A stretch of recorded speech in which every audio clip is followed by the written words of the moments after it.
Today is part of International Day of People with Disability. It gives me great pleasure to welcome our guest speaker, Matt Schembri. Matt shares with us his incredible story of overcoming a life-threatening illness. It's full of highs and lows, this story, and there's something in it for everyone, whether you're looking to re-enter the workforce, whether you're overcoming a challenging time yourself personally, or perhaps you're an employer wanting to create a more inclusive workplace. There really is something here for everyone, and I'm really excited to share this conversation with you. Everyone, please welcome Matt. Matt, so thanks for making some time to have a chat with me today. So I'm really keen for you to share your journey with us. If you can tell us what led you to join ETC. How did that all come about? Sure. ETC, I actually came on board as a customer originally through the DES program. I was on ETC as a customer for about a little over 2 years. I guess the reasoning why I was put onto ETC, the DES program, was because I had been recovering from treatment and surgery and illness following a stage 3 diagnosis of Non-Hodgkin CNS lymphoma, which started in my spine and was completely covering it by the time I found it, and then spread to my brain twice, which I had removed once, and then it came back. And after a dozen rounds of 3 different chemos, stem cell transplant, and 2 different surgeries, I'm now 2 years into remission. So, yeah, a bit hectic, but yeah.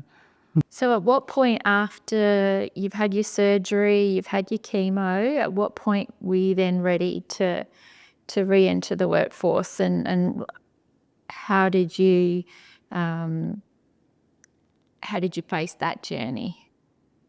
It's funny that the period from when I finished treatment up until the point of where I've started working here at ETC, it's only like 2 years, but that's probably the most amount of different jobs I've had in such a period of time. I've kept bouncing around trying to find something that fit. So didn't wait as long as I should have. Should have waited at least 6 months, that I was told, but I did it in like a few weeks. So you came to ETC for help in re-entering the workforce, and how did you find that experience? Well, coming from a history of being on and off providers for a lot of my professional career, because anybody that's worked in creative industries knows it can't always be super stable, especially if you're a freelancer. So for 15 years, I was on and off many providers. Not one of them ever got me a job. It's ridiculous. I guess the infrastructure is just not there to cater to that sort of background, which gives me plenty of ideas for ETC, by the way. Yeah. But yeah, once I got to ETC, I thought maybe it was because I'd only started dealing with a couple of advisors, really. I thought, this person's really helpful. I'm not used to that with a provider. And I thought maybe that they or that team were just really helpful people. And then I got moved to a different team. Well, these guys are really helpful too, and they're really understanding, and they sort of get it. Oh, this is cool. And then, I was bouncing around between a couple of different jobs, and they were really supportive the whole time. And I think I just got to a point where I'm like, oh, this program's a bit different. You're not just like a job seeker. You're on the DES. There's a special kind of assistance, with the disability employment service there. So that was the first time I've ever experienced that.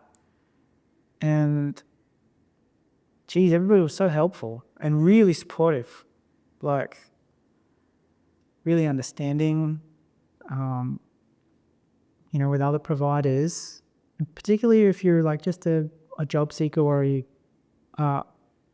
got some other kind of program that you're on, you get all sorts of different, people's opinion of you or perspective or the way they communicate you. It can be so varied in a lot of different ways. But everybody I dealt with at ETC was just easy to deal with. They understood stuff, like quite happy to work with me. It wasn't about being strict and got to do this and you've got all these, requirements and best provider ever. And I'm not just saying that because I work for them now. I said it before I worked for them too. Then was it your experience as a customer that led you to want to take up full-time work with ETC? Yeah, well, this year, in the time from the start of this year up until the time when I applied, or got my interview, I'd say, I had applied for over 100 jobs and I had nothing come from any of those. And it was hard, understandably pretty hard for the ETC staff to try and find work for me in my line of work because it's a bit, like I said, there's no real infrastructure there to cater to that level of experience or that kind of network. And I found the job on Seek while I was actively participating in the program, and just applied like anybody else. And then I sort of put it in my cover letter very briefly that I was on ETC as a customer participating in the DES program. Here's a little really brief history. And I just thought I wasn't super keen on the idea of corporate office full-time, but I'm like, it's ETC. If they've been this good as a customer, then surely as an employer, they've got, they got to be good too. So I was just honest with them, and I wanted to make that really clear from the get-go because there's been other jobs I've had where I wasn't honest about, I didn't really go into detail or express sort of my health background. Big mistake. I think it's really important to let people know, so they understand. And so I came in with all of that honesty and openness with ETC, and half the people I was dealing with had already sort of spoken to me before as a customer. And long story short, like gave it about a month or so and ended up having an interview and straight in. So Matt, what does an inclusive workplace look for you, and how has ETC met those accommodations?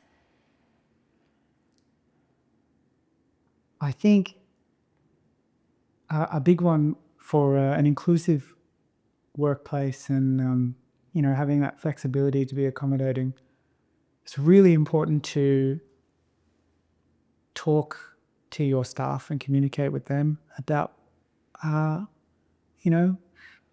what works for them as an employee. And everybody's different and not everybody works the same way. We're not all built for that 9 to 5 at the office 5 days a week or whatever it is. And I think talking to your staff, letting them have their ideas and suggestions and trial and error is really important. Just listening to them because it's they're the ones out there doing the work. So if you want them to show up and do a job and love what they do and be happy to be there, ask questions and then take action.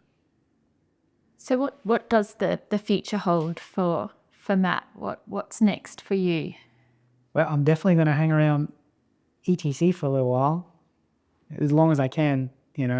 I love this place so far. It's definitely been one of the most welcoming, supportive, accommodating roles I've ever had. And the time's flying. It's not a struggle to get up and go. I'm like, what's on for today? What are we doing? You know, I like the people. I like what we do. I think it's really important what we do. And coming from the customer side, jumping into the other side, it's really feels quite fulfilling. You know, being able to help how it all works for other people that might have been in situations similar to my own. But outside of that, yeah, you got to keep dreaming. You know, you got your passions, you got your lifestyle and everything, and you know, I've always going to have more songs to sing, more movies I want to make, more art to paint or to draw, and you only get one life, apparently, so that'd make a good one.